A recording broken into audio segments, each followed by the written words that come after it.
Okay. Okay, cool. Okay, guys, so welcome everyone. Welcome to another wonderful webinar.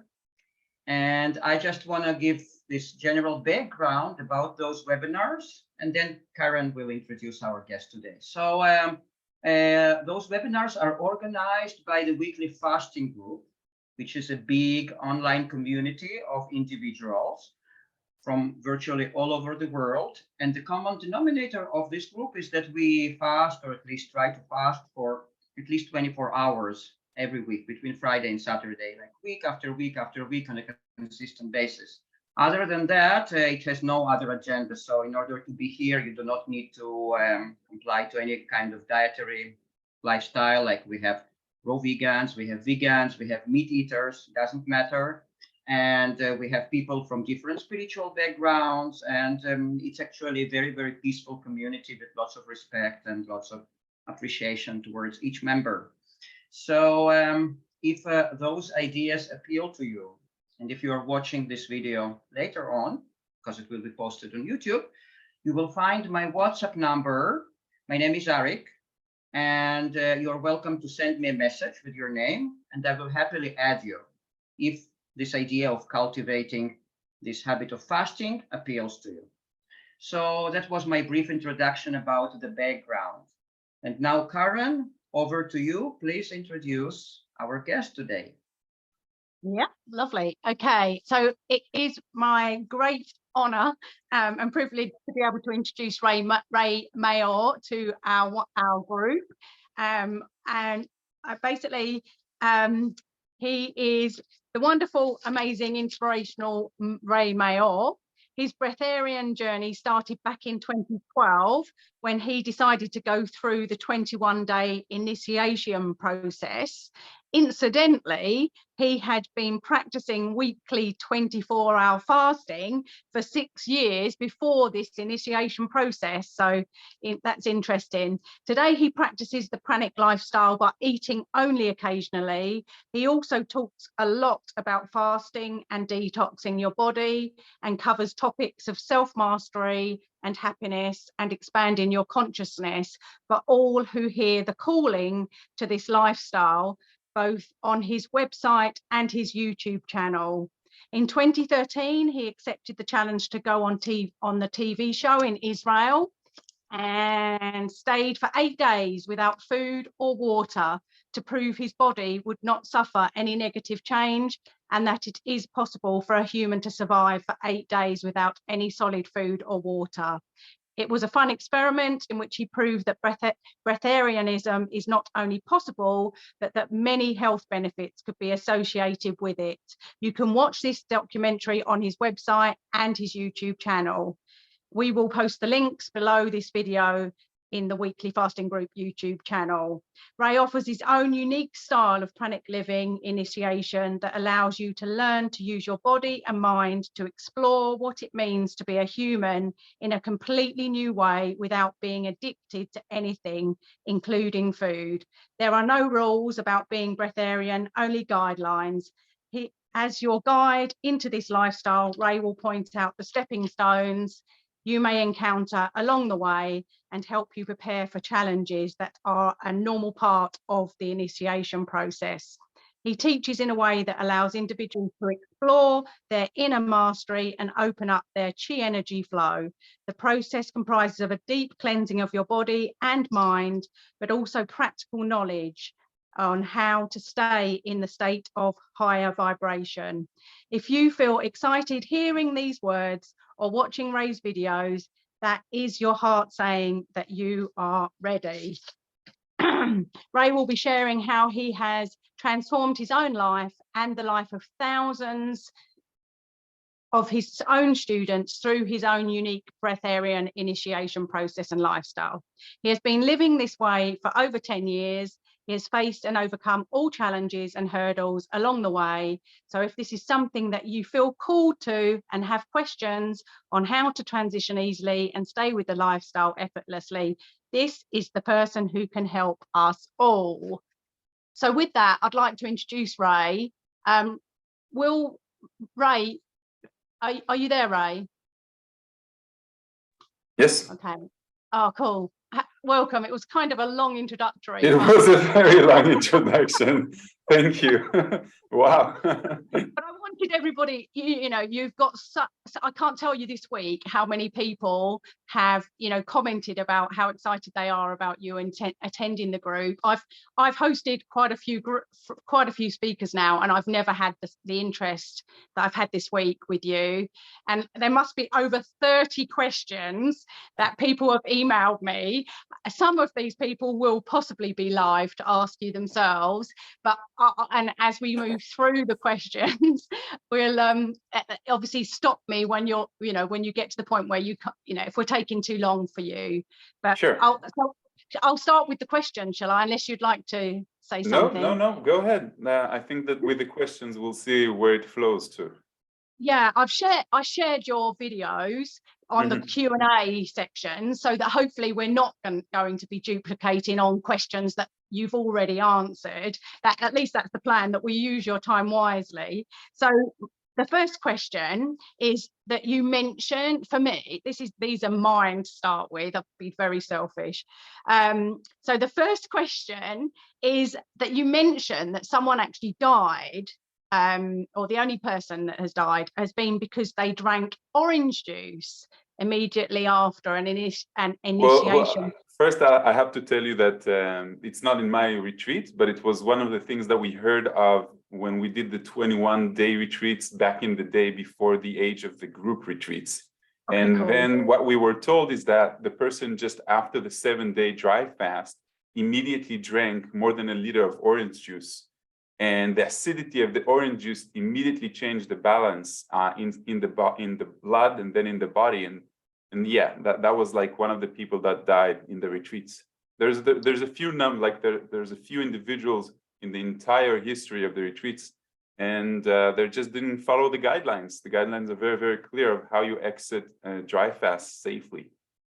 Yeah, so it's interesting that this comes up, because I've actually got a friend that's done at least 7-day dry fast and broken it with watermelon and citrus juices, but it's been pure, it's been fruits, it's been proper fresh fruit juices.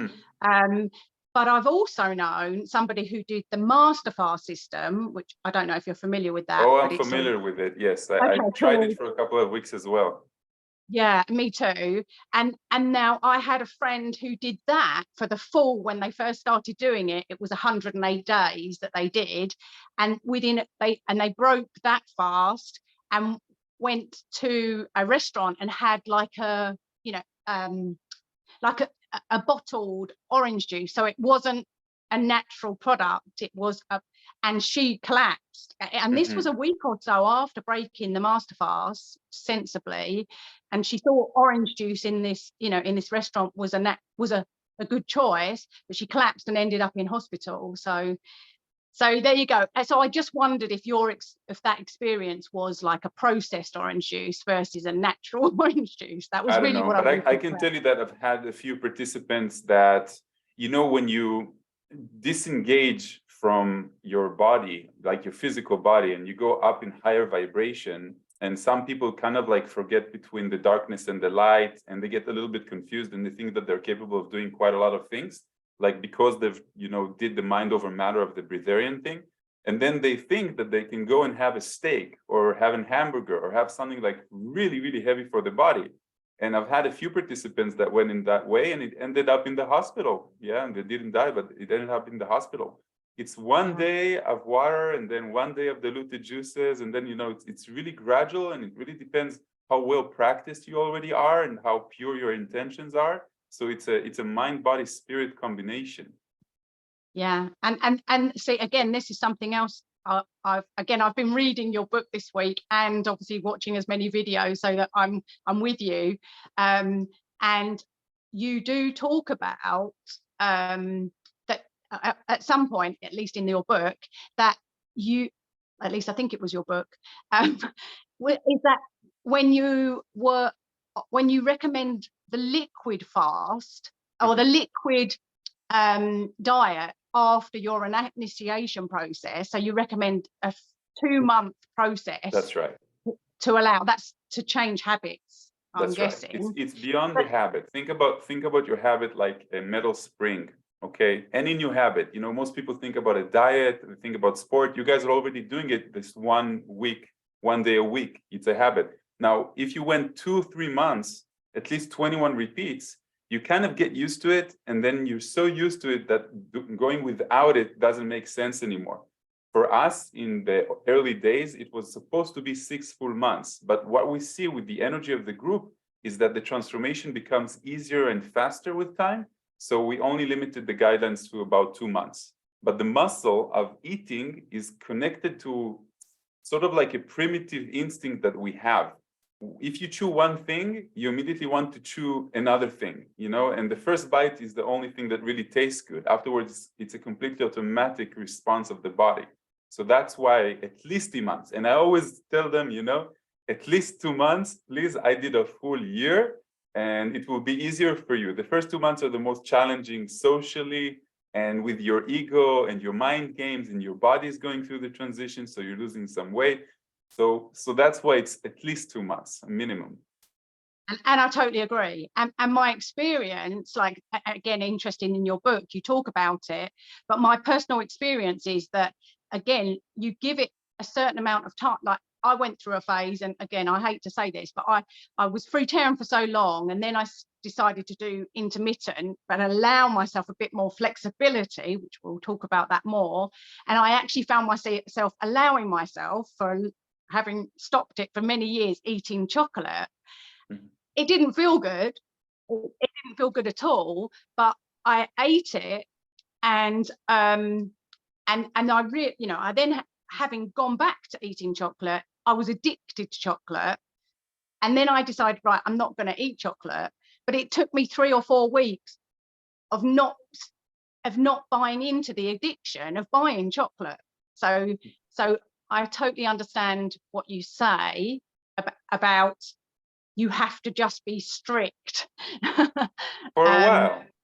Yeah, It's really about your intention. You see, like, once you become a vegetarian, then you don't doubt being a vegetarian. You go into the supermarket and you don't buy meat and fish and stuff like that. It just makes sense to you. So when you decide to intend to become a breatharian, you just don't look at food anymore in the same way. You drink something, and after a couple of weeks, you're allowed to even have something a little bit more thick, like a smoothie. But after those 2 months, you're very, very free to eat whatever it is that you want. But if you're going to start eating every day, you will see that your body is going to miss it. And then your mind games, you know, your belief system is going to change, and you're going to have doubt and fears. And then you'll slowly and gradually go back to your bad, you know, eating habit, let's call it, you know? Yeah. Totally agree. So something just to clarify, if you will, is that you did talk about during that period where you are transitioning, that you were not strict with, you would just go and buy any juice.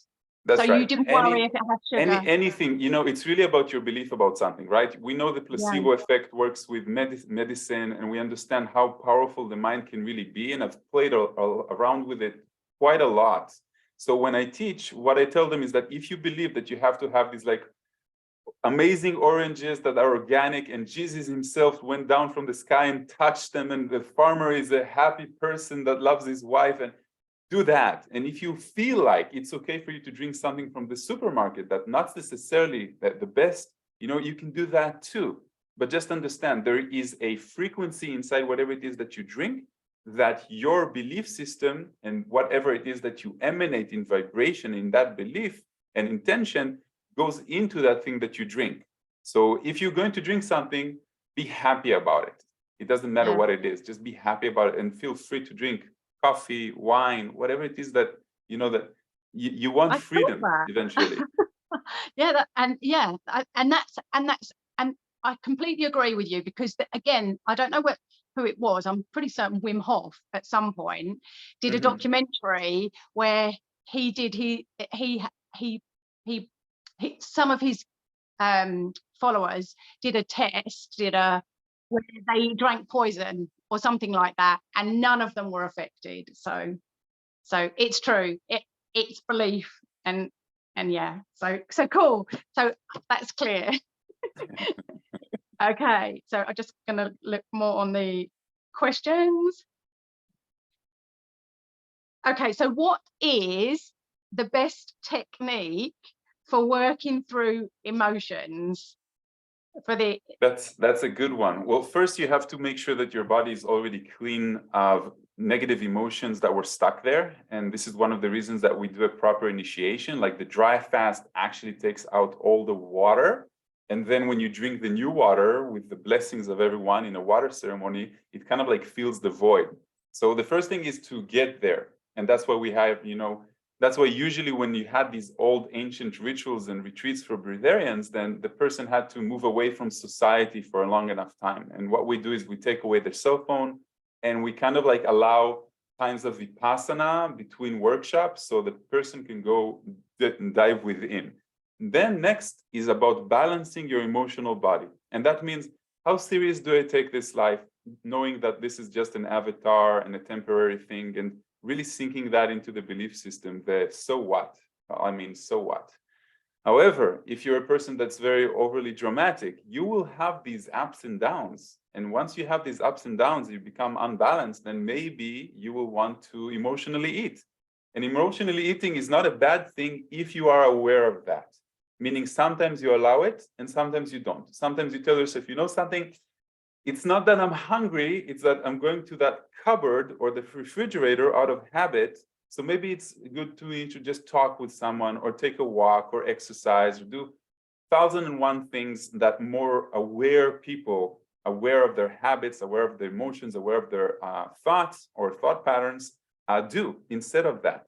So I wouldn't say, like, I would say that people that are overly dramatic in their life and very, very overly sensitive, I'm talking not in control of their emotional state, will have a more difficult time controlling any habit, including being a breatharian. And you will find that, like people here, if you guys are doing 1 day a week, that's amazing. Most people that I know try it, and then they kind of like, they can't persist, like going to the gym or any other type of habit that we want to build or cultivate. So it's really about how much you understand that you are not the emotion, you are the observer of the emotion. And then when you recognize it and you allow it to be, you allow it, you don't suppress it, it dissipates by itself. The more you practice that approach, that more of like a mental observer approach, then the emotion kind of dissipates by itself. And you're like, wait a second, I don't have to carry this drama. There is a method that I know a mentor uses. He says, you have to talk about it immediately. Like as it's going, you have to talk about it with your spouse, with whoever is around you, just, get it out of your body. And then it dissipates by itself, by looking at it, admitting it, assuming responsibility for it, because, you ask to feel that thing. It's not somebody else that did it for you. It's you that did it to yourself. Yeah, and it's interesting that you say that, because I remember as a youngster, I used to have this real jealous, like if my boyfriend was doing anything independent, I had this real, where it came from, I have no idea, but I did have this real jealous. And like I say, it was once I actually acknowledged that and acknowledged that I didn't want to feel that way, and I even went and saw a hypnotherapist and about it. I'm not convinced that the hypnotherapist actually did anything, but it was definitely 100% in recognizing that was an issue that and that I didn't want it. And then, like you say, within a short period of time, it no longer came to the surface. Right. That's right. That's the way it works. By the way, the second guide in the processes is a lady from the UK now living in Spain, and her specialty is exactly that: the emotional body and how we can actually remove the traumas from the body, because that kind of goes hand in hand with becoming a breatharian and finding the balance in the physical body, in the emotional body, in the spiritual body, and in the mental body. So they kind of come together like the 4 chambers of the heart. Yeah, and again, it brings up another issue for me, is that my dad, I had a weird upbringing. My dad was really, really strict, and it made me really scared of people that have that authority. So like when I'm in a boss work position, my boss, I would always act really weird around, and you're like, it was like, and it was more about the authority issue that I'd obviously developed as a child. And now I now feel that feeling. I can feel that, the fear that I feel with people that are in authority. And at times that's even my partner, believe it or not. And I feel that feeling. I feel that feeling. And I'm not saying it's totally gone yet, but it's something that I'm becoming more and more aware that then drives me to go to the fridge, or, or find some excuse that you deserve, that's, you've had a horrible experience. But becoming aware of it is already halfway to the solution. So you're already very, very in a good place on that journey, Slowly but surely, huh? Yeah. Okay, so so we've touched on the fact that you talk about that our bodies are a huge percentage of water, and that water stores our emotions and trauma, and that dry fasting is a big way of releasing That's right. those emotions. Yeah, that's okay. right. You Cool. guys dry fast, or you guys like water fast in your it's a dry, so I assume some of you play around with it, so you probably noticed that in a dry fast, in the afternoon, you don't understand why the hell you even want to go back to eat or drink.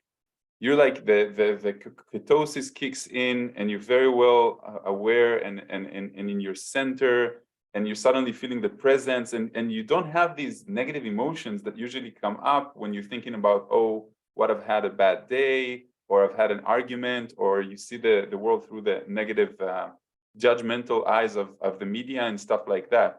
So all of these things happen just from half a day of dry fasting. Imagine what happens after 2-3 days, or when you really get used to it and just live your life in this type of lifestyle of always being dry fasting or water fasting. It's quite interesting. I remember myself before becoming a breatharian, and I had a much bigger ego. I was less aware.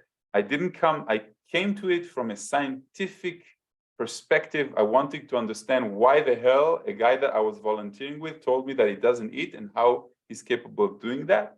And what I found is that I'm much more connected to my, you can say, feminine side, more patient, more loving.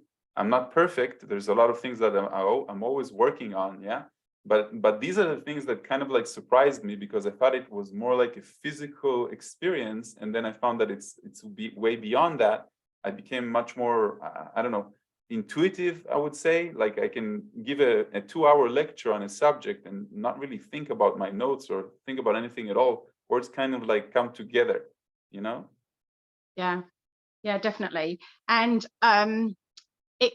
what I've noticed is that while you're actually in the dry fast, for example, your body is transforming, so it's dealing with it physically. But after you finish and you break that dry fast, oh my God, do the emotions then, so it's almost like the emotions go temporarily on, or it can, from my experience, is it's like the physical, you go through the physical experience, the weakness, whatever detox your bodies goes through, but then you break that fast, and then the emotions will be the next. It's almost like that's the next stage, but whether or not that's actually how it goes, or whether it's just, but it's almost like you've got to be ready for another 2 or 3 days after you break that fast, because otherwise that's a really vulnerable time where you can then go, and the cravings and whatever, and you just defeat everything you've done with your dry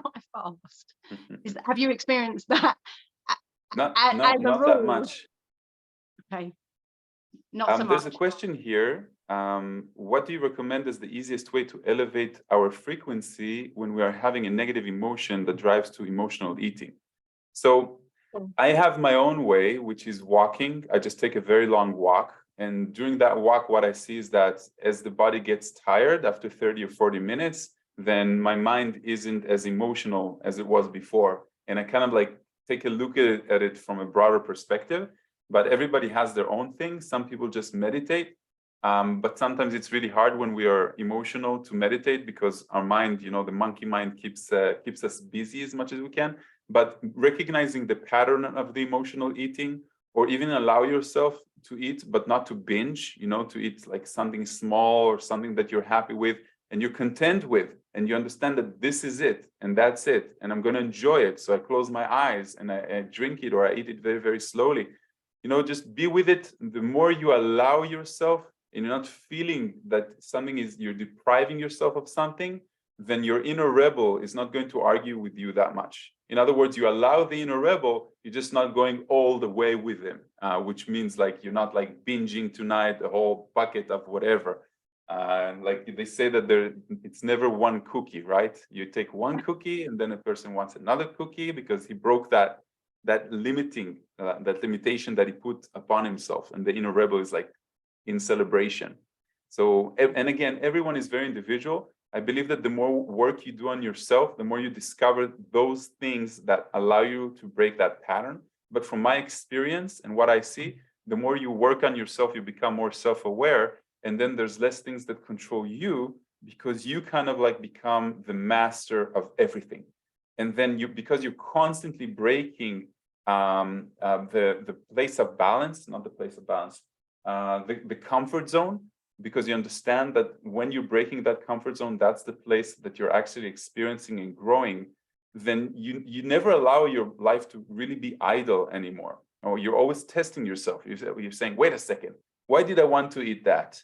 Or why was I affected emotionally from my, I don't know, boss yelling at me, or from my kid not understanding me, or whatever. And then you do the self-work, which is usually the alpha state work, means self-forgiveness.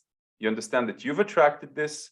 Your soul level responsibility is that you attracted everything into your life in order to learn something from it. And as long as you're not learning, it will always repeat, and sometimes even stronger. And then you'll get sick. And then but eventually when you listen to your intuition, you will understand that there's a deeper lesson here. And that emotional eating, or the drama that has arrived in your life, is just a symptom, and you need to follow it into the root. And the root is waiting. Your higher guidance is there. You just need to connect to your intuition, ask a question, and don't allow your ego to give an answer. Ask the question and let it sink in and echo in your subconscious mind until an answer will arrive by itself without you meddling with it. And usually that answer is the right answer, and that's the answer of your higher guidance. And this is what I get when I take a walk, like a very 30-40 minute walk or deep meditation. So it's getting to that place to find those answers. Yeah, no, I totally agree. Yeah, I totally agree. And that's why I like the fact that you have these rules. You know, the rules, there are some rules that are just, you know, no question about it. They're the rules during that transition period. That's right. And then there are, and I like the fact that there's also rules that, you know, you're okay. There is an element of flexibility in there. So, you know, yes. so that, yeah. And I just, yeah. I'll tell you why we allow a little bit of flexibility, because once a person breaks a rule, have you ever come back to an ex-relationship just because you had sex with them one time? Have you ever smoked a cigarette and went back to the habit? So when a person breaks one rule, immediately he feels like he's judging himself and feels guilty. And that guilt drives him back to emotional eating.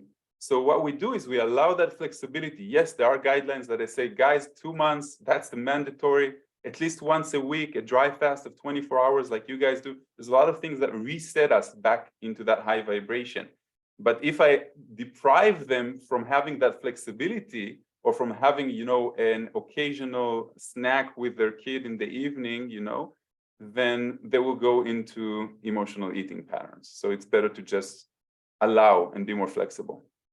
Yeah, again, and I've personally experienced that. There was a stage I went through where it was fruitarian, nothing but fruitarian, you know, and it was so strict. And then, like you say, I ended up changing that, where I was more flexible and open to feel my way through what I would eat.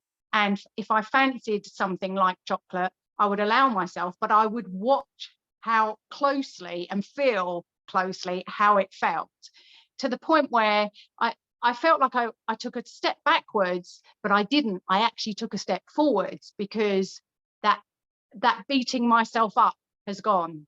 That, you know, that beating yourself up for the naughty girl that didn't stay with the fruitarian lifestyle.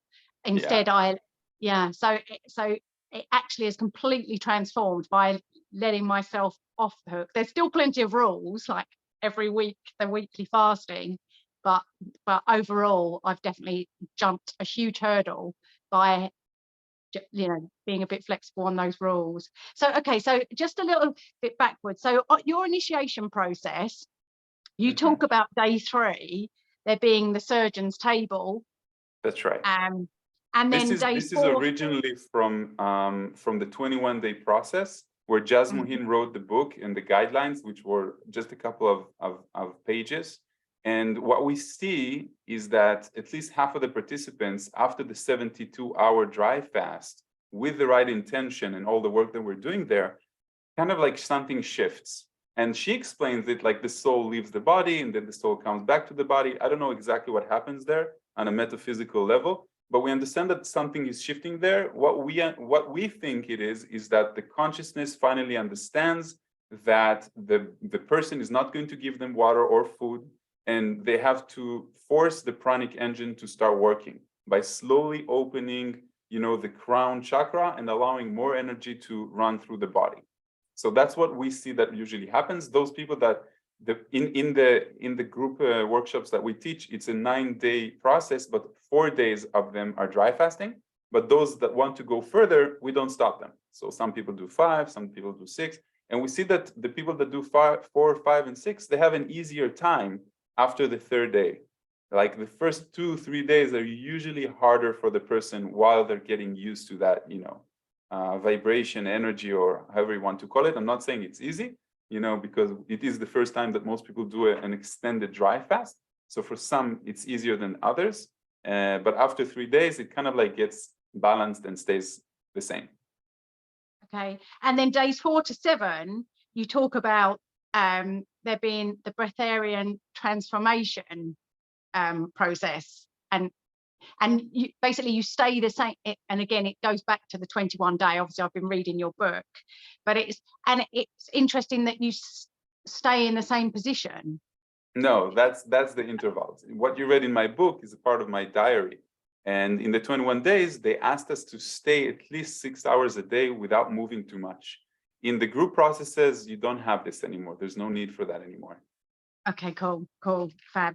And the reason that what's the reason that they did do it, and now that I'll tell you what I think happened. I think that in the beginning it was just a few individuals. I want you guys to understand, breatharianism is not the future of humanity. It is a group of souls that are exploring a very narrow narrative of exploration. A lot of times it's people that are incarnated, like, I don't know how much you know about the history of the planet, but right now the planet is shifting, and there's a lot of souls that come from different dynasties and different areas in the universe that kind of like feel like things here are not really aligned, but they know that there's a home, that they don't understand where that home is. So we call them the volunteers. And the volunteers started coming after World War II, when we thought that things are kind of like going to end. So these souls, they're very used to not being on a material base. In other words, you kind of miss being full of energy and just with energy, and everything with food kind of like puts you down and heavy and makes you very, very heavy. So like me, like I used food as fuel, and now I use food because it tastes good and stuff like that.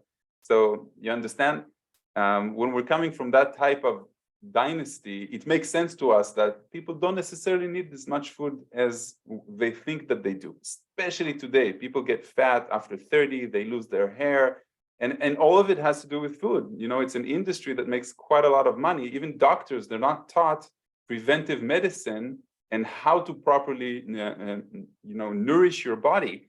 And the sizes of everything become bigger and bigger, and everything is flooded with sugar and bad stuff. And the consciousness doesn't really help in that, because the people, they want that comfort. They're just looking for a lot of comfort, and less and more and less about minimalism. People don't understand that Minimalism is the way to live. Every person that wants to persist and discipline themselves, they choose a practice and then they go deeper with that practice. Something even as simple as going between loving multiple people and getting married. That's a limitation that we put in order to dive deeper with a single soul. So the same thing happens here. A human soul enters the human body in order to be a specific sex in a specific time in a specific country and explore a very, very narrow narrative. And that's what the exploration of breatharianism really is. You understand? So it's not suitable for everyone. It's suitable for those people that hear an inner calling to come, and then they find that workshop, they find the guide, they find the book, they find the way, and then they say, I can't help but going there. Like what I kind of like had. I heard about it, and then I did an ayahuasca ceremony, and then she showed me, you gotta do it, you gotta do it, you gotta do it. Doesn't matter if you become a breatharian or not. In the end, you gotta do it. You gotta go through the process. You're gonna learn quite a lot. It's gonna change your life in some way. Yeah, for sure. And for me, I'm the same. I loved my food. It was like, I love my food. Why does it suddenly not feel good to eat? You know? So I definitely didn't choose to be on this path. It's like you're going there and you haven't got any choice. But I equally I experienced the, you know, this doesn't feel right. That whole, yeah, I feel like an alien on this planet. Yeah, my experience of I that know too. exactly how you feel. So I have another question about exercise and fasting, or exercise and this pranic lifestyle, because again, in your book, you talk about a certain part of it where you're not moving around and you're not, you know, and you're not recommending exercise. And then there's people like Dr. Filanov. I don't know if you've had anything to do with Dr. Filanov, but he's a Russian specialist in dry fasting, and he really, you know, everybody must do a minimum of 10 kilometers a day walking as minimum, and a lot of self-massage. So he promotes a lot of movement. So I just wondered what your thoughts were, or your experience with I your don't think the approach. person that dry fasts needs to move that much. I do believe that they need to move and not become a couch potato, but we don't encourage spending too much energy, because we want that energy to go within, because there's a lot more resolution that you need to do with yourself while you're doing an initiation than it is about, you know, using the physical body. And 10 days, you said 10 kilometers. I assume that he's not doing 10 days with normal people. Like a 10-day dry fast with somebody that's mainstream will be extremely difficult and even dangerous. Interesting. Yeah, again, I'm pretty certain they have a process before. Yeah, going like through. minimizing, like we do a raw food week before, and then people do like an occasional wet water fast before, like to detox the body, to get it ready for the process. Yeah, definitely. Okay, so somebody asked here a couple of questions. So the feel purpose free. of life, I like that. I don't know if you guys are familiar with the spiral dynamics series. If you're not familiar with spiral dynamics, it's a modality of breaking down people's conscious awareness and level, you can say, in life. And I have a few videos about them in my YouTube channel. And you can say that the purpose of life changes. When you are in the materialistic phase, then the purpose of life is to gain and to have much more. And when you move into the green, then you become more environmental and unity, and the purpose of life becomes saving and moving towards the light. And when you become a yellow, like me, which is non-dualistic, the purpose of life is whatever it is that you choose the purpose of life to be. And then you understand that religions just chose that their purpose of life is to go towards the divine and eventually reach heaven. And the purpose of life of a young mother is to protect her children with every possible vibe of her being, you know. But when you choose that, and you understand that, for me, for example, the purpose of my life is to be excited about whatever it is that I'm doing. It doesn't mean that I'm not striving to go anywhere. I'm trying to be as present as I can in this body, in this time, because I understand that striving means that my mind is in the future and is not in the present, for example. So it's really about what you choose and believe that's the purpose of life. And you will notice that the purpose of life will eventually change over time, like your belief system has changed. The person that you were 5 years ago would not believe the habits, the people, the friends that you have today. And the person you're going to be 5 years from now is not going to believe the person that you are today and how much he has changed and altered and whatever, you know, and you always think that you are at your best and in your ideal and you're not going to change. No, we are about change as much as you can. Another question here was you mentioned Bashar teachings in one of your YouTube videos. I can tell you that Bashar has helped me create my process.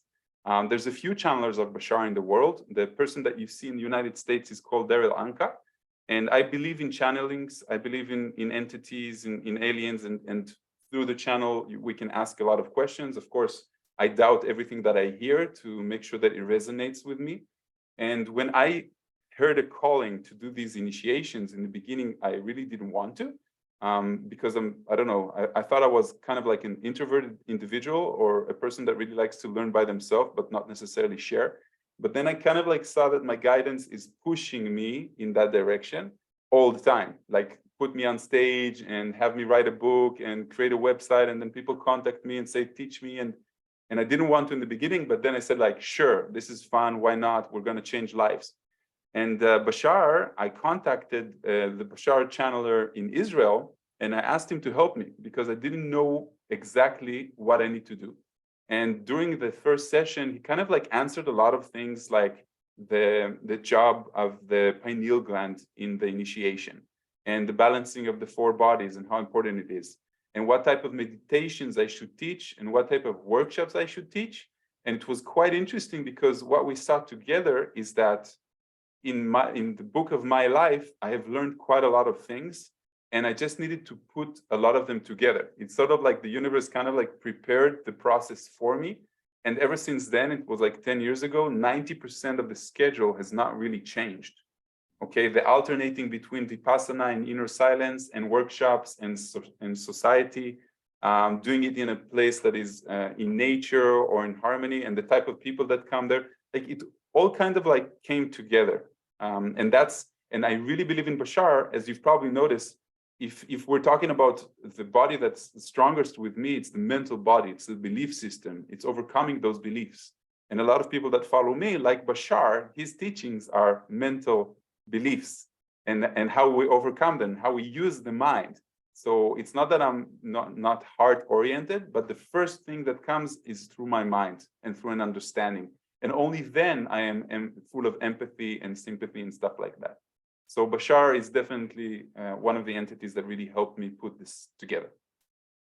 And can I ask, so you said that the 21-day process was only having like a 10% long-term success rate. So how has that changed? What is it? What sort of depends on what you judge as success. Because for me, success is having a deeper change in our relationship with food. If it's to create level 3s, I would say that it's 40-50% will create level 3 breatharians that can easily go back into that habit. But the rest of the people have a deeper change with food, and that's what I want. I want that detachment, and I don't want that, you know, now when people, after the experiment that they saw me on TV, and people stop me in the street and they tell me, you know something, Ray, Yom Kippur, which is the Jewish holiday that everybody fasts for 24 hours, and everybody's like, oh, it's difficult and it's hard. And they said, we saw you 8 consecutive days. And ever since then, Yom Kippur is the easiest thing in the world. And it made me really doubt if I'm really hungry or not really hungry. And what is hunger anyway, if I have all this energy inside of my body? And really, that's really what I wanted. I wanted to reach the mainstream and the regular people, to have them doubt whatever it is that their belief system has been cooked with over the years. Cool.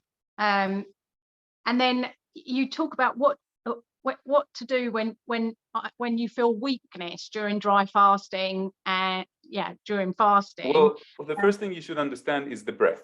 We're called breatharians for a reason. And you, for example, Karen, what I see is that you don't really deep breathe, like you don't breathe deeply as you can, because your sentences are you're very quick to talk, and then your mind, and then you think about the next thing. You're not really here. If you take 2 big breaths, I guarantee you're gonna feel very different. Now, if you get hungry, you do the same thing with 3 breaths. There's a meditation on my YouTube channel called the Lake Meditation. It's open. It's a visualization guided pranic breathing technique. As you are entering a lake, you really feel that you become a conduit of the energy, and you're moving the energy from above to through your body, and some of it becomes left inside. So once you start deep breaths, we call these conscious breaths, full breaths, you see that you have much more energy, right? Like logically speaking, without food, we're supposed to die after a couple of weeks, without water, 3 or 4 days, and without breath, a few minutes. So the engine of the body is the oxygen that it gets. And when we learn how to breathe deeply, and we do it all the time until it becomes a part of us, and that fuels our engine much more than the food that we eat. Yeah. Yeah, you're not hurt that I said that, right? It's just an no, observation. trust me, I want to learn from you. But yeah, and I'm happy that you point things out like that. So yeah, no, another reason we all want you to for an initiation, please, Ray. Well, I had a few initiations in the UK, but I found that because I'm doing like now once a year in Europe and once a year in the United States, if you guys have more than 15, 20 people, I'll be happy to come. But I found that a lot of people from Europe just don't want to travel to the UK. And the common ground for most people from Europe is Spain. They don't want to travel to, I don't know, maybe they don't like you guys. Maybe it's the weather. I don't really understand how people relate to one another in Europe. That's totally fine. So there are, again, I'm now on to other people's questions. You've definitely covered mine, most of them. So what have been some of the biggest challenges on this Pranic journey? This is Elise. She's from Holland. And what have been some of the biggest challenges on this Pranic journey, and how did you overcome them? On my path? In my path, you mean? Yeah. Well, for each breatharian, the two biggest challenges are usually the mind games and the society. So society, especially in the first few months, as you are losing weight and as you're changing, people around you, especially moms and grandmas and people that really love you, and they think that you went fucking crazy, and they think that you're trying to kill yourself. And for them, especially as a Jewish person, Holocaust survivor, they think that if you deprive yourself of food and you do it consciously, then something's wrong with you. So it's about society. Suddenly some friends, they don't want to invite you to go into a restaurant because all you do is you drink juice with them, and it doesn't make them feel good. I was a bachelor, so I was dating, and the women I dated didn't want to go out with me because I wouldn't eat with them. So there's a lot of these type of struggles that come, especially with society. When you do go back to eating occasionally, then what you do is that you schedule your social events in the times that you choose to eat. So it gets a little bit easier. And the second is the mind games. Why the hell did I do it? Why do I have to be this extreme? What am I trying to prove to myself? Why do I have to let go of anything in this life in order to learn something else? So the monkey mind keeps bothering you, especially in the first couple of months when you also don't feel that strong because your body is still kind of like changing. So when you have these two things and they're constantly bothering you, every day, then eventually that's the challenge. That becomes the challenge. Everything else becomes kind of normal. You just forget to eat, you sleep less, you don't have breakfast and lunch, you don't have, you don't really have a lot of times in the toilet. Like those things, you kind of like get used to them after a couple of months, but these are the challenges. And from my experience, those people that have done more than a few months and stay, those are the ones that get the benefit, that really get the benefit, and they find their balance. And you should know that breatharian level 3s, there's all types. Like I eat like twice a week. I know somebody that doesn't eat at all, but she drinks a broth. And I know somebody that snacks something small in the evening, not in a way that makes sense scientifically, of course, but like everyone finds their own kind of like enjoyable moment with themselves to still enjoy the world of flavor. And let me make something very, very clear to you. Level 4s are very, very uncommon. Level 4s are people that don't eat and don't drink, like Prajani, and like there's another guy there's a few people, okay? These people always live in a place that has a lot of humidity. That's because their pores, it's not that they don't drink, it's that their skin kind of learns to open up the pores and kind of like soak in that humidity. These people are not really connected to the Western life. In other words, there's not a lot of stress. There's not a lot of ups and downs and emotional drama and stuff like that, because if you did have that emotional drama, then it will be very extremely difficult for you. And they go through a different type of experience, and they have a very strong inner calling. All of them have a very strong, like Johnny said, that he had a vision, an epiphany with an angel that told him that he has to stop eating and drinking. Everyone has like a story, but that's not the common breatharian. The common breatharian that we strive for is a Western breatharian that knows how to balance his life with his job and with some mild stress in his life, and just does the work of awareness. Like I'm a computer engineer, you know, I'm a very normal, very settled, very grounded individual. I do art, you know, I do like, I feel like I'm very, very normal to some, but to others, they consider me to be an extremist of some sort, for example. And that changed, didn't it? I read somewhere or heard somewhere that when you had, you're now married, I don't know whether you're married, but you've got children, and that changed your lifestyle. It did. Actually, I was much more extreme before as a breatharian, and now, like my younger, I have two children, and both of them are on the autistical. They're both autistic, and that challenges emotionally in the house as well. And COVID was very terrible for being a breatharian, because you're so bored and you're frustrated, and businesses collapse, and there's no money, and people around you, everybody's scared. So everybody does that, you know, the like ups and downs. So during the COVID time, and with my kids now, I eat more than ever, and which is a couple of times a week, for example. And it's different. It's very different. Now, for example, I did the dry fast of 3 days just 3 weeks ago. I used to practice at least 2 days every week back in the day. So I got married and I had kids, and now I'm becoming a little bit more normal, I think. But like I think I read as well, but that's a part of the journey, isn't it? There's, you know, it is. You test your limits, and I can tell you that I think that as a guide, I have to try everything. Like, I want to understand everything that the people that I'm going to teach are going through. And this is why I had to be extreme for at least the first year. I had to touch the almost level 4 style in order to go back and say, you know something, Ray, that wasn't you, that was your spiritual ego that wanted to be known as one of those very unique individuals. But you need to go back and bridge the gap between materialism and spirituality, between the West and the East, sort of, and make people understand that it's feasible to be done within their own life, and not something that's like, you don't have to go and meditate in the Himalaya mountains for a whole year to reach that type of understanding and level. Yeah, cool.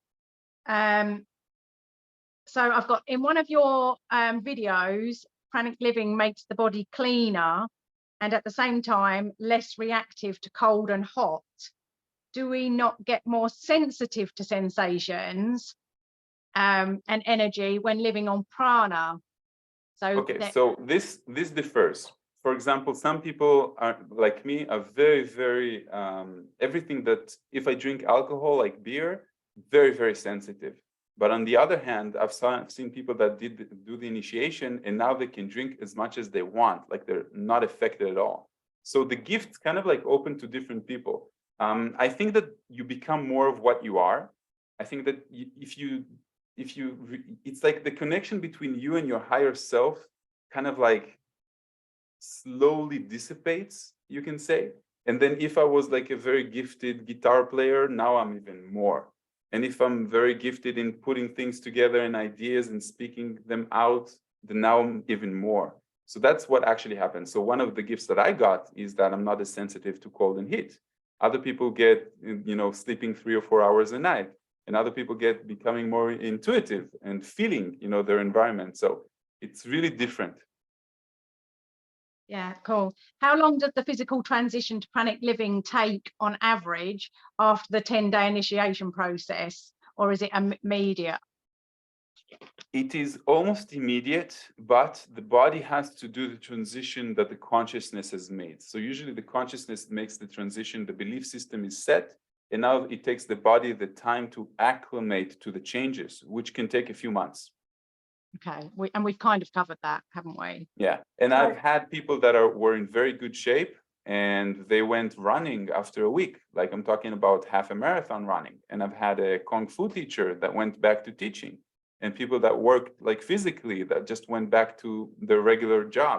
So you have these cases as well. It's usually the younger you are and the more health you are and the more you believe that it has happened, it has changed, and that's it, and you don't doubt it that much. Somebody here asked if you can do it when you're over 70. I've had a German woman when she was 83 years old do it with me in Ecuador. We were like 40 participants in that group. And I can tell you that she was one of the most happiest and in tune person. And she was one of these people that did the 5-day dry fast and made fun of all the young people that only did the 3.5-day dry fast, for example. So Wow. I've had couples that did it in the 70s. I'm quite amazed when people that want to do this transition at that age. But you know, I'm very open-minded to it. Okay, so I'll just ask MWH from Norway, are you here to ask your questions? I'm going to assume not. So one of their questions is, how and when did you discover the science behind fasting? Mm-hmm. So that was yeah, because you were 6 years before you did your That's initiation. right. Yeah, so okay, so share that with us. Don't make fun of me, but I was in a group called the Raelian group, the French Raelian group. And over there, they're like combining aliens with technology and spirituality. And one of the things that they say that's good for the body is to fast once a week. And I started fasting and I started feeling awesome with it. And I started seeing that I don't know, even it's like I'm aging less. I have more energy. I have more clarity of mind. And then I went into research, like read the books and watched. It was just the beginning of YouTube, like the internet and stuff. And I found all these things. I found that doctors that don't believe in it, and then doctors that research it and that do believe in it. And then I see cancer, like people that are healing themselves from cancer and different things only with an extended water fast. So I understood that there's something here. Yeah, definitely. And how old were you back then? I was maybe 24, Wow. something like that. Cool. So what do you eat when you do eat? I'm a vegetarian. Sorry?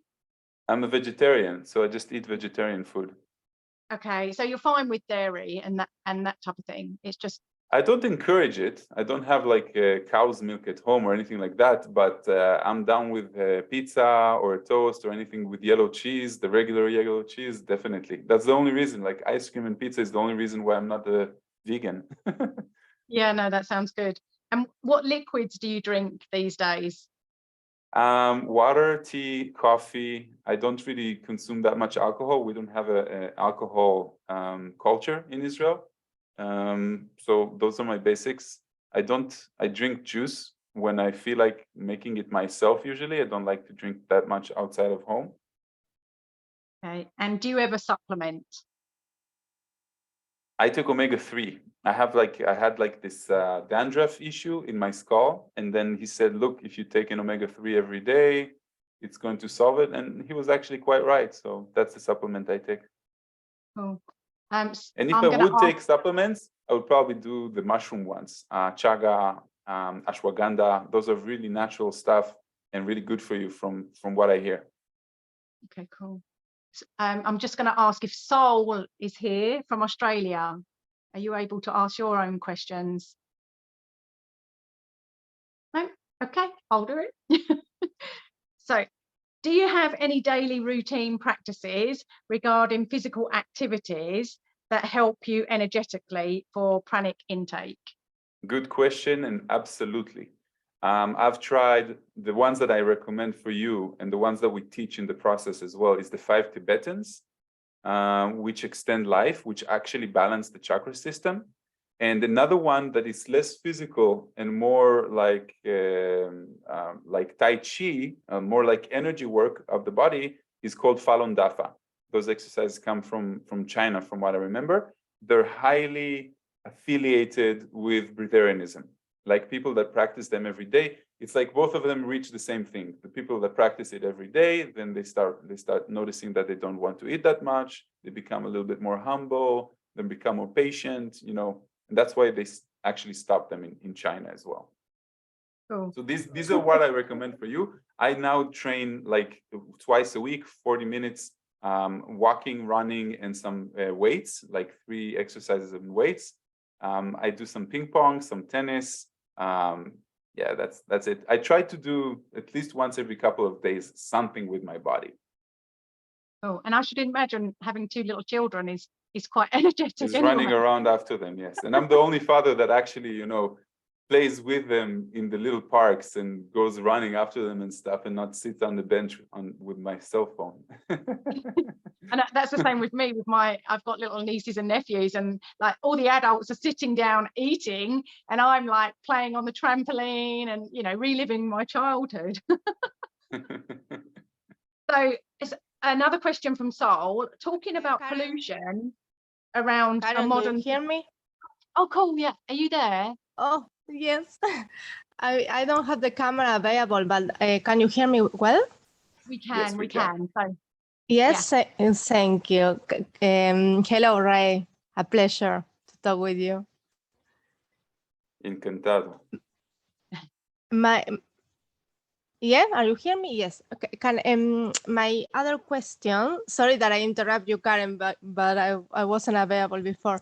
It was about the pollution, the air pollution in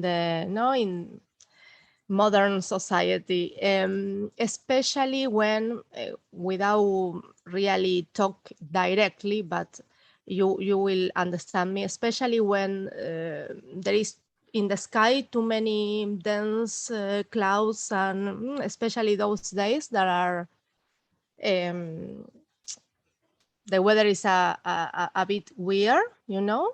I feel like the density is more, you know, when maybe the planes are around, and I have difficulties in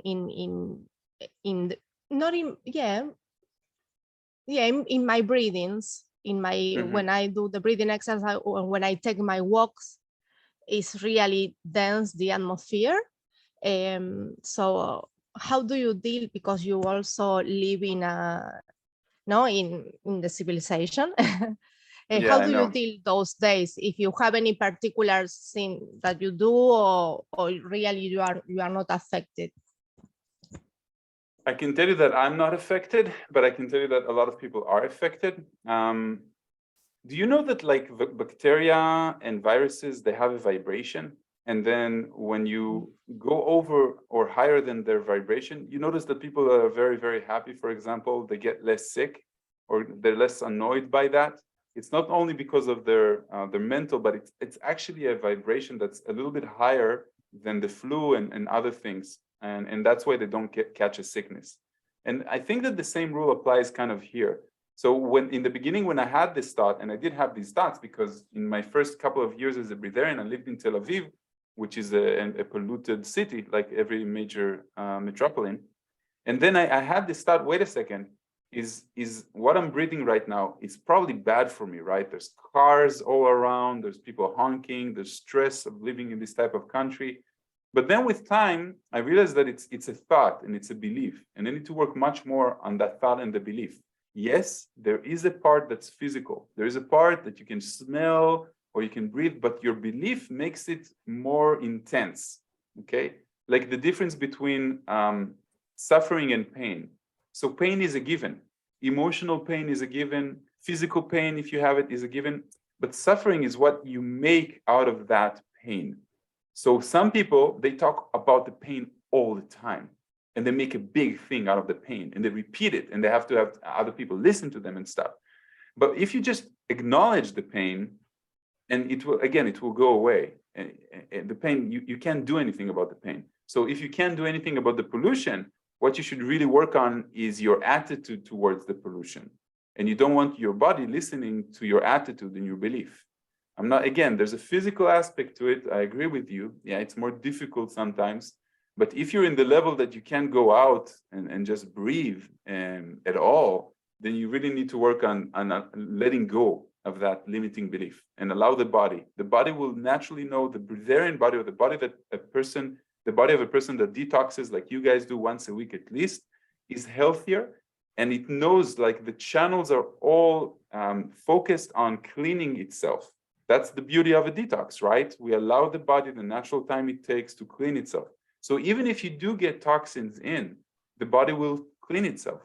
Okay, and you're allowing, what you want to do is you want to allow the body to have the right environment. And what you do is by fasting, intermittent fasting, water fasting, dry fasting, the breatharian way of life and stuff like that. So what you're doing is okay. Don't worry about it. It's better that you breathe in nature and you go take walks in nature. But if you can't, just allow your body the natural time it requires to detox. Does that make sense to you? Yeah, totally. Thank you so much. Right. Right. Okay. So you did ask about, she did ask whether or not,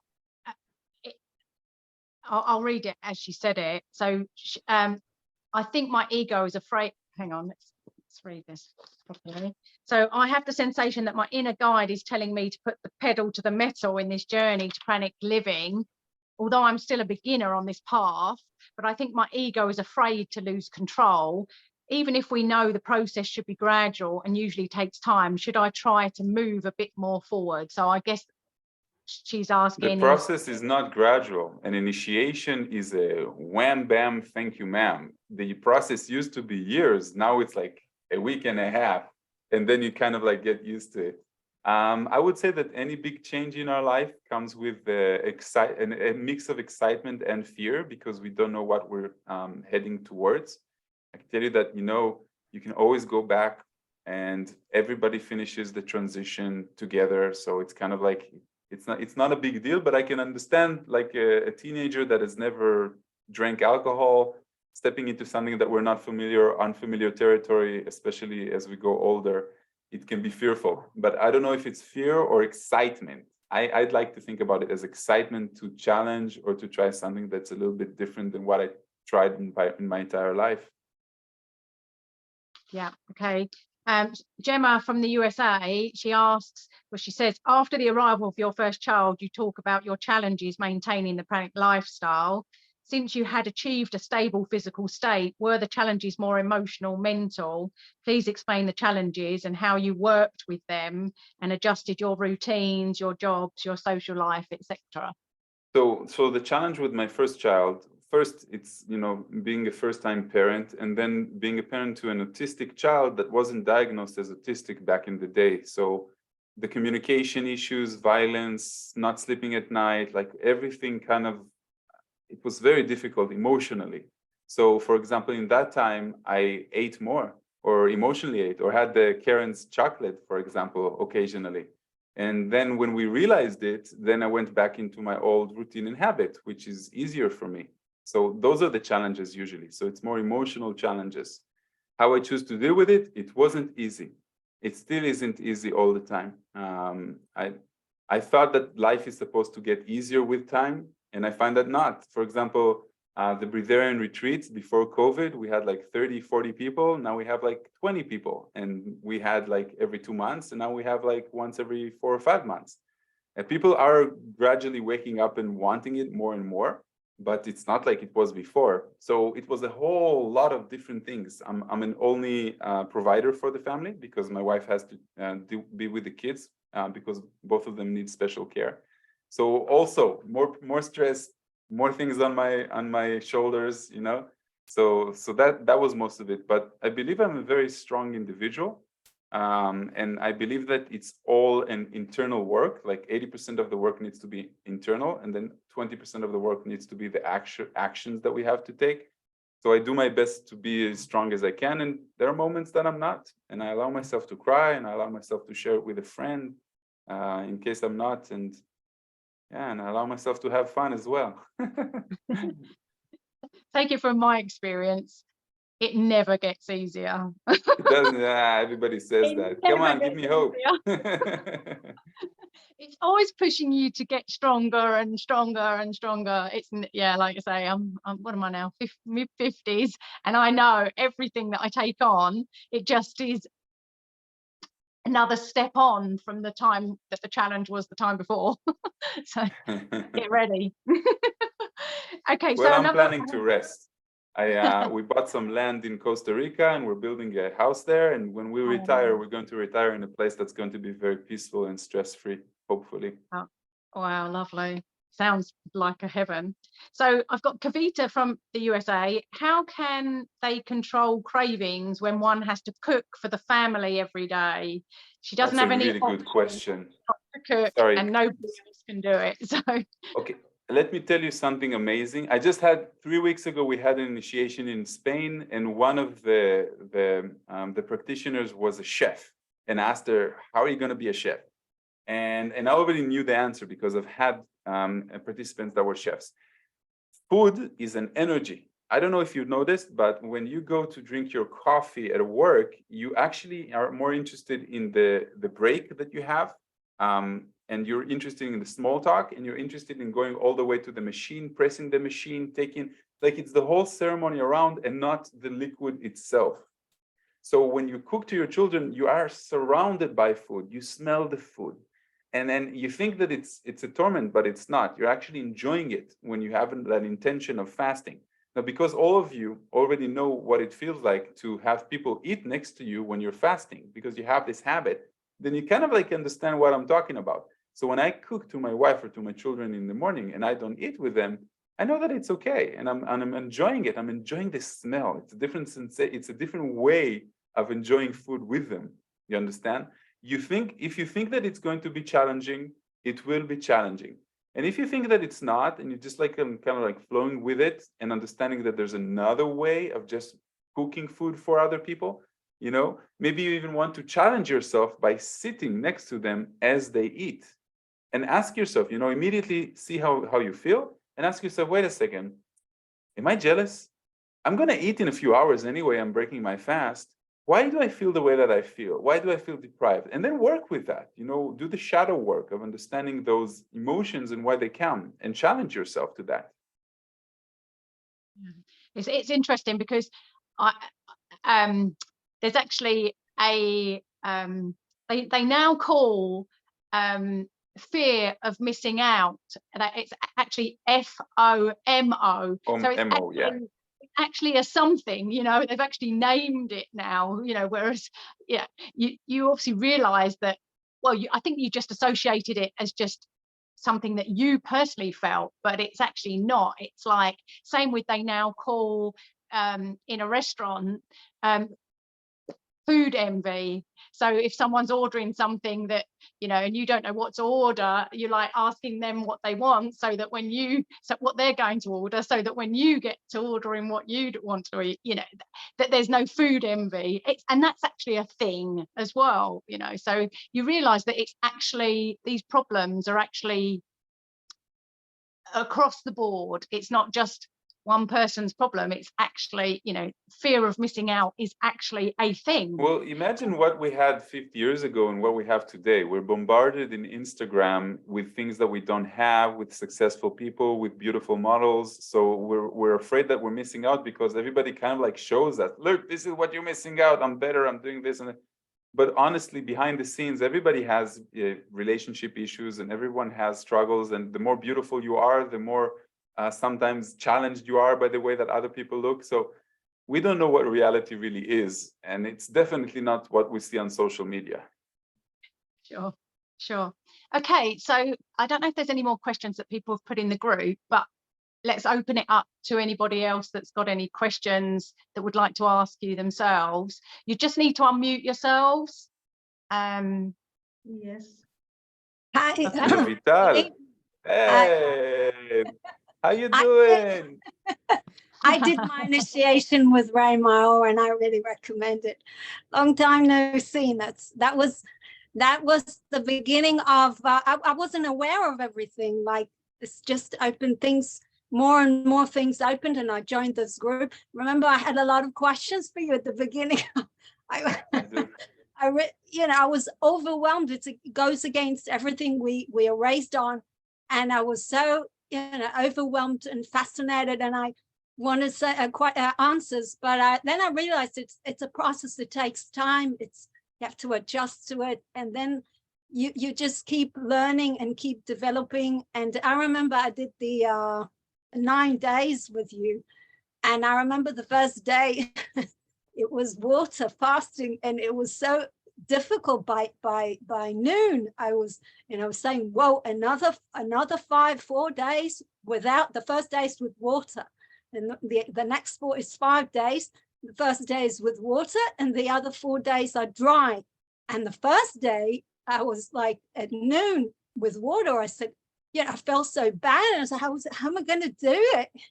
And, it just, the support, the environment, all the lectures and everything. And yes, I've survived it. And now I fast every Friday. It's like a piece of cake. I mean, I know it's 24 hours and I can go more. But, just, again, I do it because of the taste rather than because I really need it. You just miss the taste, the pleasure. And yes, you keep learning, and it's also a mind thing. It's not just physical. I realized it's a lot of things together. It's not just, you can't separate it. So it's just an experience and it's an opportunity to thank you and recommend Ray Maor's process. It was that's how it all started for me. So thank you. I don't have any specific questions like the webinar. Now you don't have a question. In the process, you had so many questions. I remember. Yeah, because it was actually, I didn't know what I was getting myself into. I just didn't. I was overwhelmed. You gave a few. We had, I think, 2 meetings beforehand, and I really didn't understand it because nobody teaches you these things.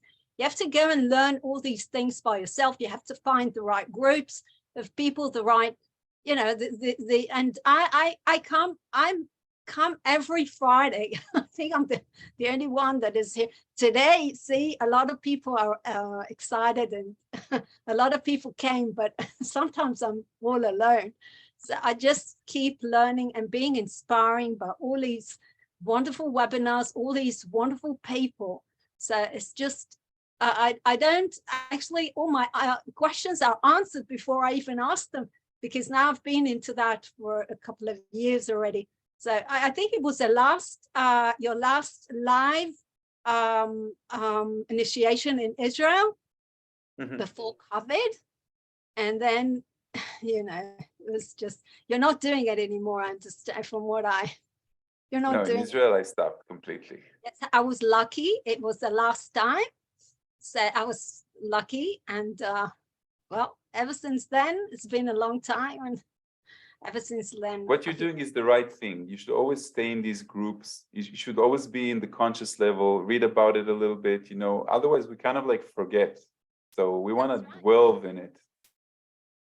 That's right. It's, it's the real world, and it's us. When I speak, it's like, you can't even talk to regular people. My own family, they don't understand. I mean, it's just 2 different worlds. I don't know, levels.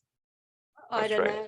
It's very important to meet these people. So to meet that's why the group initiations work much better than the individual ones, because we kind of like feel like it's a spiritual family that comes together, and we can talk about everything, right? We can talk about aliens and channelings and energies and everything, and it feels more like home than home, right? Yeah, if someone from the outside world came and heard us speaking about channeling, about us, we were a bunch of crazy people. I just wanted to thank you, and just want to say hello. It's my pleasure. You surprised me. Actually, I don't see a lot of active videos here. Yeah, so I see a few like names. Maybe they're potentially Israeli names, but you're the only one.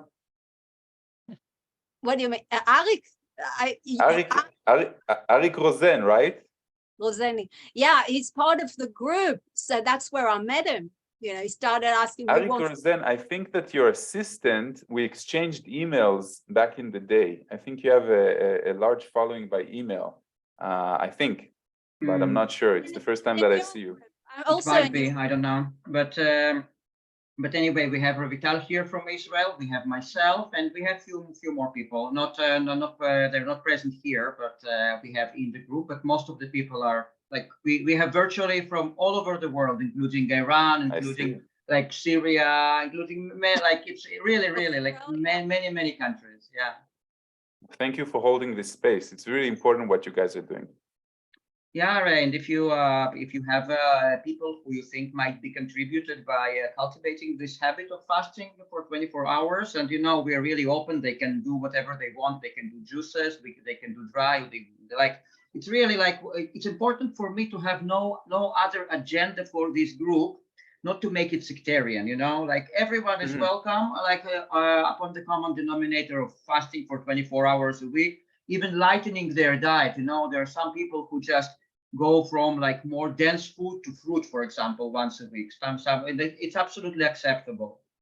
And that's good. Sure, I'll send them your way, and then they kind of like meet here, or you have a Facebook group or something where they can read. We operate.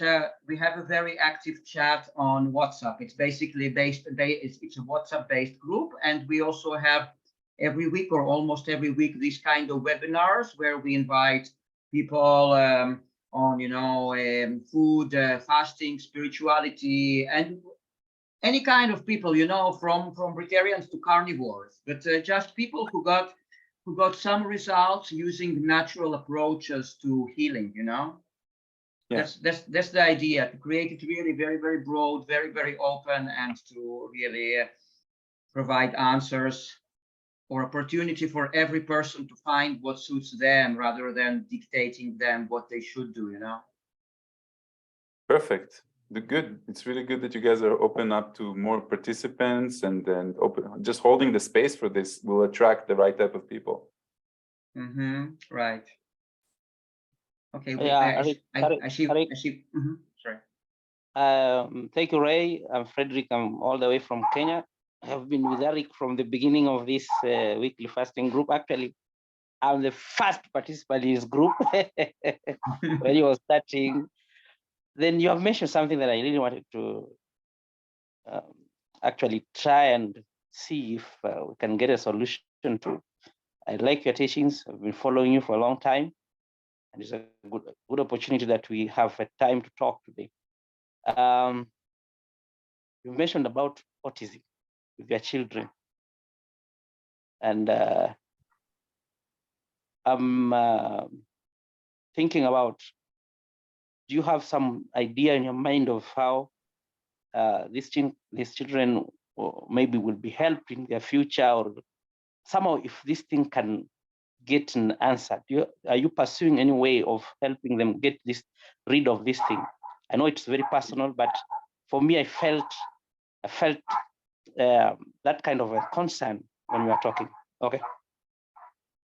Yes, I believe that they're different. I think, like, from what I understand, about 30% of kids today are born for the future. Like, it's the type of souls that are more individualistic. It's the type of people that we will need in order to create a better heaven-like reality for ourselves.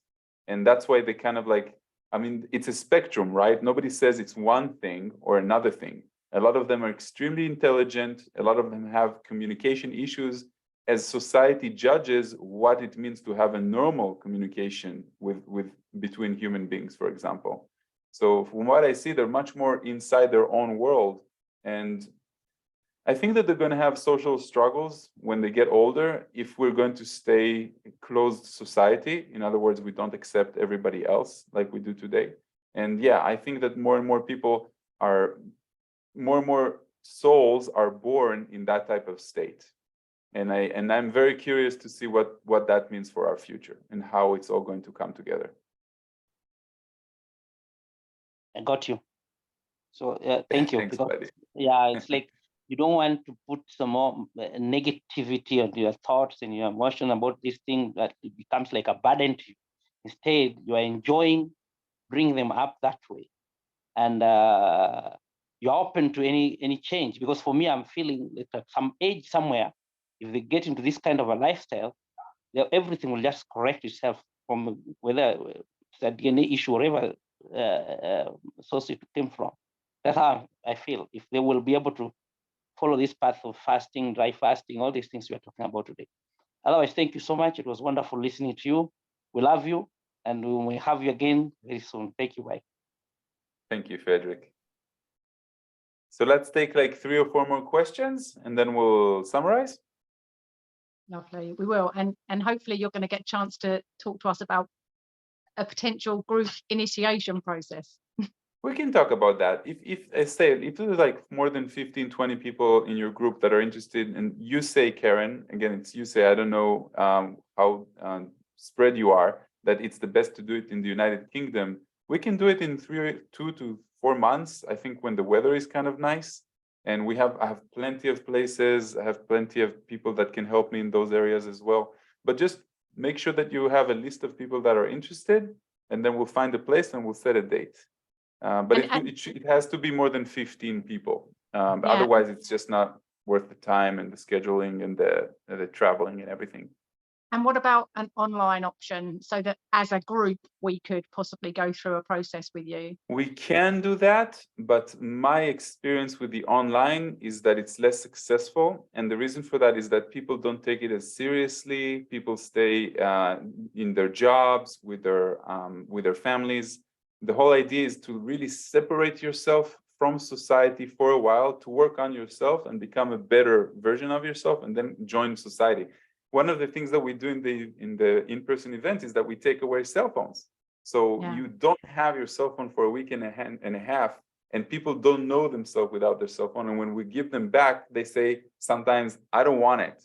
I want to be myself. I don't want that stress. I don't want to know what's going on, So we can do that. We can do an online one, but it's less beneficial. Yeah, no, I can understand that. Not totally. As good. I did those in the Corona time, and I stopped doing those because I found that it's less. Yeah. Okay. Last resort. Okay. Back to the questions then. Can I ask? All right. So, how do you say your name? Smrita? Smrita. Yes. I'm from India. I saw some of your videos and I realized that you were working earlier. So I just want to know that with this breatharian journey or the pranic living, how did you manage the office stress and the office routines and things like that? So that's a good question. So yeah. The first thing is that I didn't tell everybody. I just told them that I'm doing a intermittent fasting, and then I didn't have to go to lunch with them. And then after a couple of months, I took some of my workers one by one, and I told them that I'm actually not eating in the morning and the evening as well. And I wanted to see how they react. And with time, because I know how to work with these people, I know that it's only about the mental body, it's about the belief system, it's about, if you don't contradict enough, then they're okay with it. So what I did is that I told them that I minimize my caloric intake significantly, which is the only way scientifically proven to extend your life. I just didn't tell them by how much. And after the show that they did on me with the 8-day experiment and the $100,000, and it was like a big thing here, it was much easier. Then I wasn't only strange, but I was strange with, an approval of society that I managed to do something and prove that I'm okay, So it was easier after. Oh, perfect. Okay, thank you. Okay. Good evening, Ray. This is Rose from Holland. I'm the over 70 lady. And I was wondering, people say that you really need an initiation, when you start to read and to listen. Can you say what are the aspects that are the most essential of the initiation? And are there some secrets aspects that you cannot explain, you will never talk about, but only in the initiation? There's no secrets. It's called a process. We call it a process. There's 2 processes. There's the in-person group process, which I consider to be the easier one. And then there's the process that begins in your own life, which I consider to be the harder one. Meaning, how do I, after 70 years of programming and habits, change my habits? And we do that change in the process itself. And afterwards, we have to just follow the guidelines. You can do it by yourself. The statistic is not very good for those that try to do it by themselves. I assume that, the more we converse and the more questions you ask, and the more breatharians you meet, like my guides and the people that come with me and the people that we meet on Zoom, the more your belief system understands that you are capable of doing this as well. So you don't look at me and you say, oh, he is capable, he's young, he's, I don't know, energetic. But you kind of like look at other people and say, if they did it, a 17-year-old did it, an 80-year-old did it, and you get to kind of like meet them, then your belief system understands that you're capable as well. And the people in your group around you are capable as well. So it becomes easier. Are there any secrets? No. You want to get used to breathing and imagining, using the visualization and the imagination that most people don't use in order to bring in the pranic energy, or however you want to call it, chi, prana, the universal energy. And with time, you get used to it. So you get used to bringing that energy as you're inhaling. But in the beginning, you need to practice twice a day or something like that. And then there's the traumas and the emotions that you need to deal with. And that means becoming much more aware of your emotions and why you're creating that sort of, why you're attracting this sort of drama, and try to minimize the drama in your life as much as you can, not by suppressing it, but by facing it from a higher perspective. So there's no real secrets. It's just about the practice and disassociating yourself from your life for a long enough time in order to create a new habit, one that sticks. Thank you. Yeah, you're welcome. Drive Fast community, Janelle. Hi, Janelle. Blessings, everybody. Thank you, Karen. Hi, Eric. Hi, Frederick. Hi, Albina. So blessed to be here today. I have a question, and that is, what about external reset? So my example is I'm going through a period of grief right now where I have no appetite and no thirst. I feel both fragile and more strong than normal because of what I'm enduring right now. And people around me who care about me are saying, take the best care of yourself right now. Make sure you get nourishment, make sure you get hydration, you need your strength. And I want to know, I mean, I love these people, but I'm going to listen to my body before I listen to other people. And my body is telling me obvious things right now, to the point where I still ate because, old habits die hard. And I immediately got sick. Now I'm suffering from like mucus and body aches. Like now I've made myself sick with a cold on top of grief.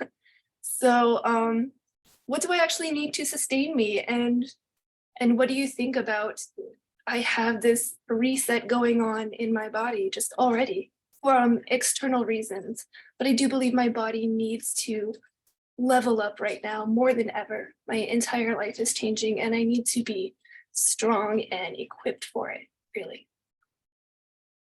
Well, first, it's good that you're really in tune with your body. I can't really know you from a 2-minute question, but I can tell you that if you can't drink and eat, and then you feel like you don't have the energy, then maybe you should drink something like a smoothie or something that's like easier to digest, because the emotions are having you down.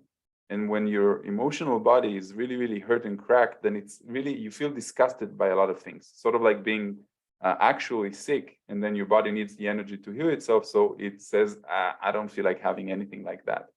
So maybe take them in very, very small doses. I'm actually, the thing that popped into my mind is a smoothie. Just try to have a smoothie and then drink a little bit more things that are a little bit more liquid, but will bring you energy. Of course, this is not necessarily a good time to do anything that is radical or do extended fasts. You have to be really balanced in order to do that. The fasts do help you achieve that, but we don't want them to actually hurt you. And we don't want them to pull you down, because it sounds like you're dealing with quite a lot of things in your life. Yeah.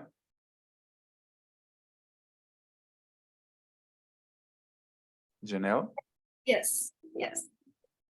What are you going to do? Tell me.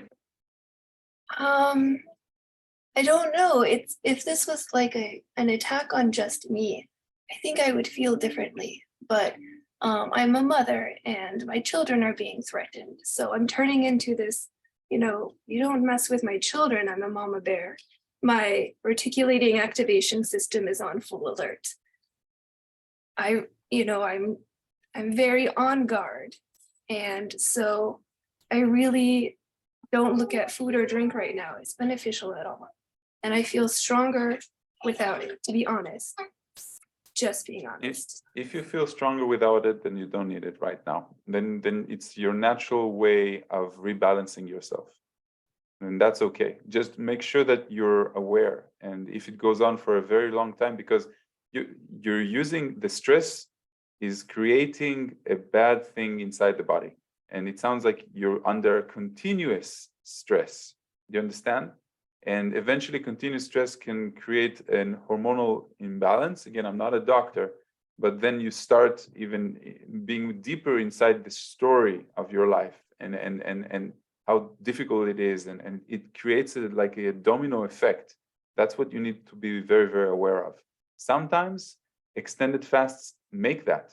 For example, people who are bipolar, I don't allow them to join the process usually, unless it's a bipolar that was many years ago and was healed and stuff like that, because extended fasts can trigger that. It can disengage you from reality a little bit. So that's why I'm saying, if you feel good with that, that's great. Just be very, very aware of it.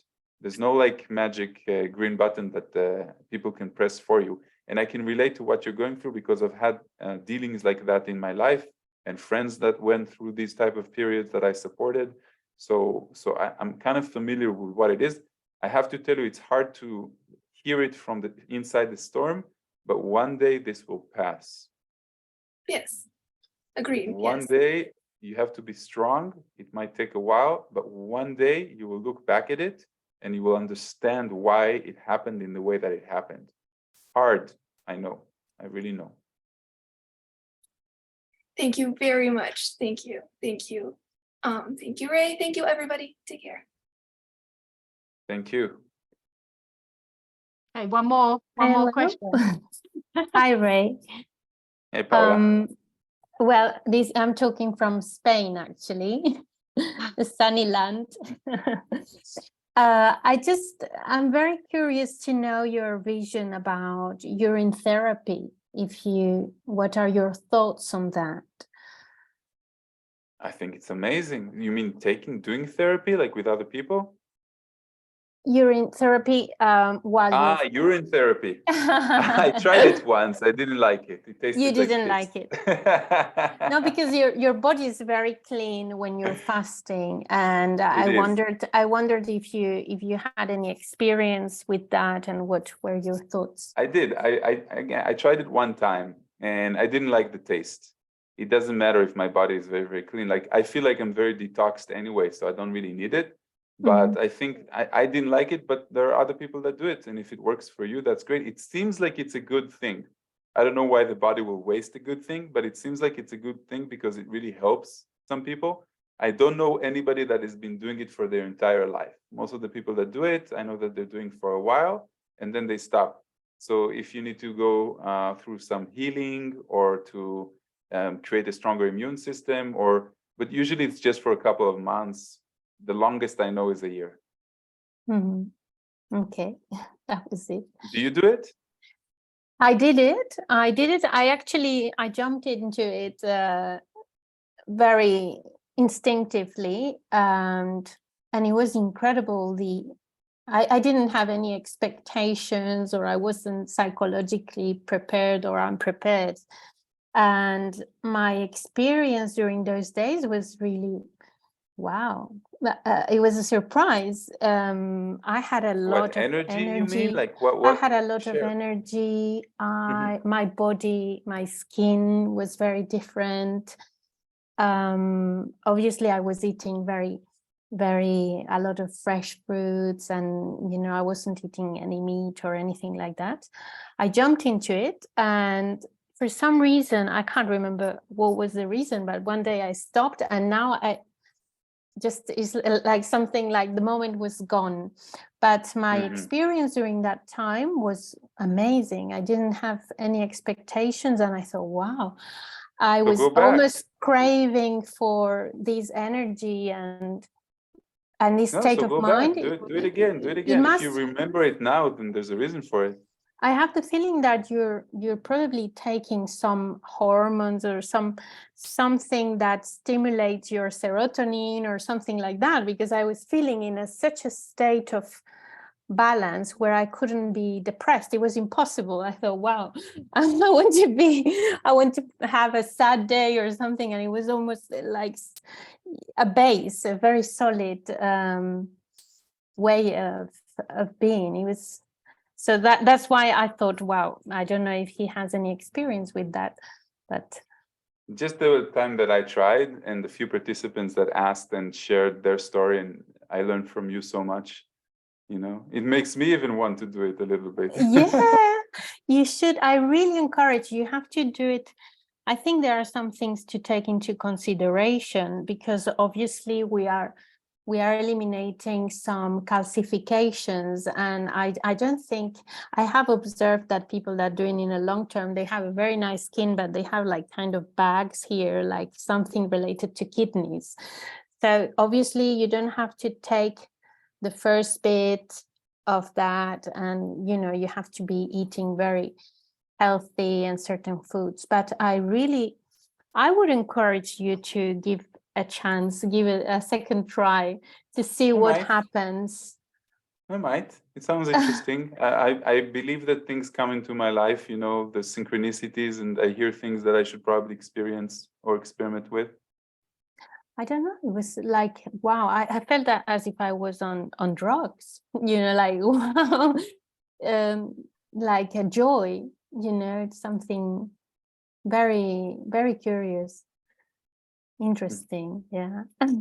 They even have a special fast that's called looping, and that's when you drink your urine and fast. So you only drink your urine while you're fasting. Yeah, that's right. I don't know. Well, I was fasting I was doing like intermittent fasting for some hours, and then, yeah, I was doing that. But yeah, why not? Why not trying? You know, the question is that, like, we go through so many experiences in life, you know, that why not give a chance to experiment with this? Sure.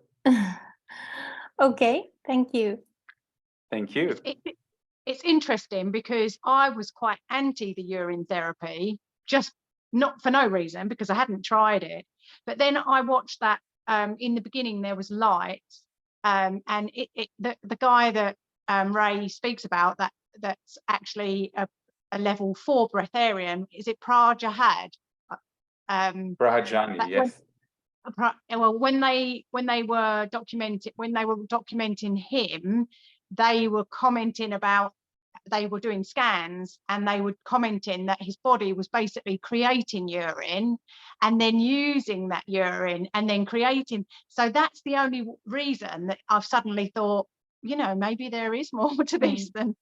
So it also must have something to do with, you know, while we are on the belly, in our mom's belly, we are somehow mixing with that. So it probably has something to do with that, also with our unconscious memory about this state of comfort. I don't know. I mean, I'm not really analyzing this, but it really took me by surprise, because I didn't have any expectations, really. So. And you hadn't changed your diet. Your diet was the same, but you just added. But she says she did eat things that like are more healthy. And usually that's what you're supposed to do. Yeah, I started to do intermittent fasting and eating a lot of raw food and fresh food, and somehow I jumped into it just after seeing a documentary, a video. I didn't even question it. It's just like, okay, I'm starting, and yeah, that was it.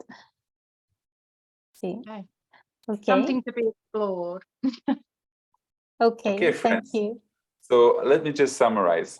If this is something that's calling you, just learn a little bit more, see more videos, you know, it's an inner calling, right? The things that we're attracted to, or there's no coincidences in life. When we're feeling something, it means that our higher guidance is kind of like pushing us towards something.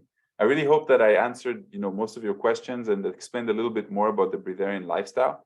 I know there's not a lot of breatharians in the world right now, and I know there's a lot of people that want to practice it. So just so you know, there's a lot of my information out there on YouTube. My book is free of charge on my website. And if you guys want to put a group together, I will be happy to teach you. I have my own place in Spain. We can have another place in the UK. It's really up to you. I think that Karen, you can probably coordinate this or get a list of people that are interested, and we'll set the date and we'll just make it happen. Yeah, perfect. That sounds fantastic. Thank you, Ray. Yeah. Again, I've actually got a retreat centre based in the UK, but it, like I say, it's just how logistically it's going to work for everybody. But the real question is like how expensive it is, because we're talking about 8 nights, and then in the UK it might be more expensive than actually flying out to Spain and spending time there. So if it's reasonable, or you can get us a good price, then that's fine. Yeah. Okay. And yeah, and it's like you say, it's just logistically how it works, because all week I've been receiving messages as soon as everybody heard you were speaking, was like, Karen, is there going to be a way, of an initiation process? So yeah, so I'll work it out. We'll talk in the group and I'll come back to you with. Okay, you have my details. Yeah, perfect. And is there any other services that you offer? Is there any other, do you do like one-on-ones for people, or? No, I don't do a one-on-one. I am thinking about starting teaching intermittent fasting for people more like, but you guys are very advanced. I'm aiming towards the people that are beginning their spiritual or their health kind of lifestyle, especially in the States. So I'll probably going to have like online groups for that. But for the advanced students, it's usually the breatharian initiations. And how do you learn your meditations and how to breathe like I'm supposed to breathe? Okay, it's all about conscious breath. So that means that whenever you're in the green light, whenever it is that you're remembering that life is not whatever it is that is going on in your head, just go back into your body and take a deep breath. And with time, you will get used to that. And what you're going to notice is that if you're hungry, the deep breath is going to make it disappear. If you're sad or frustrated, the deep breath is going to make it disappear. But then try to do 10 big breaths or extended breaths. And it will take you a whole minute. And in that minute, what you're going to notice is that you're going into a meditative state. So as you are remembering to take another breath, and your monkey mind is driving you crazy and you're putting yourself back on focus, then you're going to notice that the breath actually makes the meditative state inside of your mind, and the meditative state will have to come with a deeper, more profound breath. Now, there's different type of breathing techniques. Of course, I think that for beginners, the lake meditation on my YouTube channel is the best, because the mind is occupied and therefore you're following instructions. And with time, you start doing it by yourself, and you're detached from the necessity of having an exercise or a visualization. And I think that people do it naturally when they're very calm and in center, and we do it naturally when we're in nature. But our stressful lives are making us succumb to shallow breath. Yeah. Oh, okay. Fantastic. Well, thank you very, very, very much. That's from me and from everybody, I know. Thank you for reaching out to me, Karen. You kind of like surprised me. I usually don't take Zoom meetings within a couple of days. I just was lucky. Yeah, we were. Thank you. Thank you very much, everyone, and enjoy your weekend. Namaste. Thank you very much. See you again. Thank you. Bye-bye. Thank you very much. Bye-bye. Bye-bye. Bye, everybody. Thank you.